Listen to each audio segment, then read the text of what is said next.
Сәлам барыгызга да.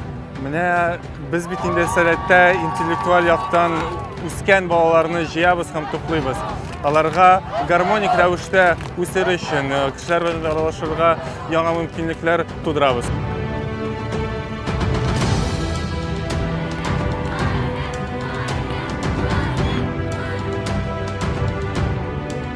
Спорт юнәлешләре аеруча бик актив уза. Һәрбер аланның вәкилләре үзара көч сынаша. Бер-берсе белән танышып, бер-берсе белән элемтәне ныгыталар.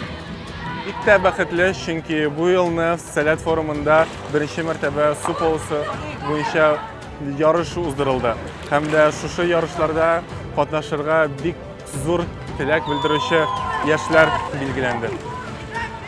Әмма шушы ярышу вакытында алар бер-берсе белән аралашырга мөмкинлек табалар. Һәм дә шушы мөмкинлек ул бик тә мөһим миңа калса, чөнки кеше ярышу белән генә бай түгел, ул аралашу белән бай. Һәм дә Сәләттә без яшьләргә шушы аралашу өчен төрле вариантлар тәкъдим итәбез.